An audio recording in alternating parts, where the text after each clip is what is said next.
हिमालय के संतों के संग निवास स्वामी राम। तंत्र का विलक्षण प्रयोग। मेरे बड़े गुरु भाई स्वामी शिवानंद जी का जन्म बंगाल प्रांत के मेदिनीपुर नामक स्थान पे हुआ था। उनके पिताजी संस्कृत के प्रकांड विद्वान थे। जब मेरे गुरु भाई स्वामी शिवानंद जी 18 वर्ष के थे, तभी उनके परिवार वालों ने उन्हें शादी करने के लिए बाध्य किया। विवाह की तिथि भी निश्चित हो गई।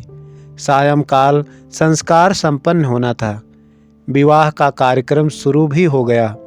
रात्रि का समय था। भारतीय विवाह की परंपरा के अनुसार वर और वधू को साथ साथ अग्नि के चारों ओर प्रदक्षिणा करना पड़ता है और अग्नि को साक्षी मानकर पाणी ग्रहण संस्कार संपन्न हुआ करता है।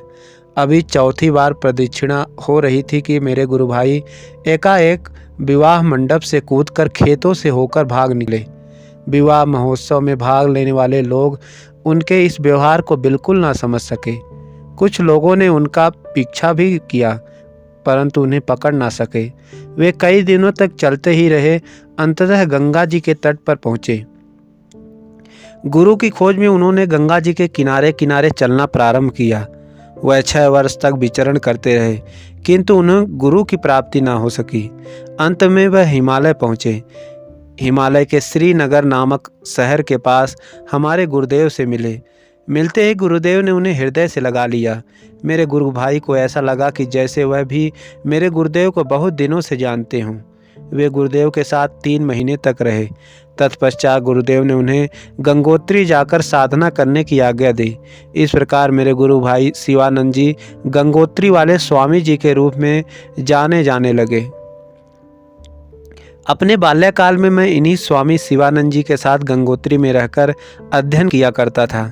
एक दिन बहुत पूछने पर मेरे गुरु भाई स्वामी शिवानंद जी अपने जन्म स्थान के विषय में बताते हुए मुझसे यह भी बोले कि यदि मैं उधर की यात्रा करूं तो मेदिनीपुर जाऊं, तो मैं उनके परिवार वालों को बता दूं कि अब वह सन्यासी हो गए हैं तथा हिमालय में निवास किया करते हैं। कुछ दिनों के बाद मैंने उनके घर की यात्रा की तथा उस स्त्री से भी मिला जिसके साथ उनका विवाह संपन्न हो रहा था। वह अभी भी उनके लौट कर आने की प्रतीक्षा कर रही थी। मैंने उनसे कहा कि अब तुम किसी अन्य पुरुष से विवाह कर लो, क्योंकि तुम्हारा विवाह संस्कार पूर्ण नहीं हो पाया था। मेरी बात सुनकर वह बहुत क्रोधित हुई और बोली, तुम और तुम्हारे भाई दोनों ही राक्षस हो। राक्षस की उपासना करते हो, ना कि ईश्वर की। उस गांव के बाहर एक छोटी सी कुटिया थी। मैं उसी में लौट आया। उस क्षेत्र में तंत्र साधना बहुत प्रचलित थी। घर घर में शक्ति की उपासना होती थी, जिसे लोग माँ काली कहते थे। इसके पहले मैंने तंत्र विद्या के विषय में काफ़ी सुना था और ग्रंथों का भी अध्ययन किया था।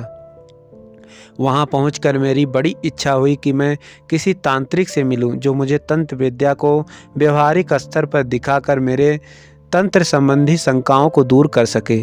मेरे गुरु भाई के भतीजे ने एक मुसलमान तांत्रिक से मेरी भेंट कराई। उस तांत्रिक की आयु लगभग 92 वर्ष की हो चुकी थी। मैं उनसे मिला और 3 घंटे तक मेरी उनसे बातचीत होती रही। वह एक प्रसिद्ध मौलवी थे और कुरान के मर्मज्ञ थे। मौलवी जी मुझे दूसरे दिन प्रातः गांव के बाहर एक तालाब पर ले गए। वे अपने साथ एक मुर्गा भी ले आए थे। सर्वप्रथम उन्होंने मुर्गे को रस्सी से बांध दिया। उन्होंने मुझे सावधानी से बैठकर देखने को कहा। फिर कुछ मंत्रों का उच्चारण करते हुए रस्सी पर उड़द का दाना फेंकना शुरू कर दिया। उनके ऐसा करके ही मुर्गा चक्कर खा कर के गिरा और मर गया। मौलवी साहब बोले, देखो मुर्गा मर गया। मैंने सोचा यह कोई अच्छी बात नहीं है, यह एक गंदी शक्ति है, जादू टोना है। जब मैं सोच ही रहा था तभी मौलवी जी मुझसे बोले कि ध्यान से जाकर देखो कि मुर्गा मर गया है या नहीं। मैंने उनसे कहा कि क्या मैं मुर्गे को थोड़ी देर के लिए पानी के पास रखूं? वह बोले, रख कर देख लो। मैंने मुर्गे को 15 मिनट से भी अधिक देर तक पानी के पास रखा, किंतु उसमें जीवन के कुछ लक्षण नहीं दिखाई पड़े। मौलवी साहब ने पुनः उसी प्रकार से मंत्र पढ़ते हुए कुछ उड़द के उसके ऊपर फेंक दिया। उनके ऐसा करने से मुर्गा फिर से जीवित हो गया। मैं बिल्कुल दंग रह गया। वे बोले, अच्छा, इस समय रस्सी के एक छोर को केले के वृक्ष से बांध दो तथा दूसरे छोर को अपनी कलाई में। मैं तुम्हें कोई दूसरी चीज़ दिखाऊंगा।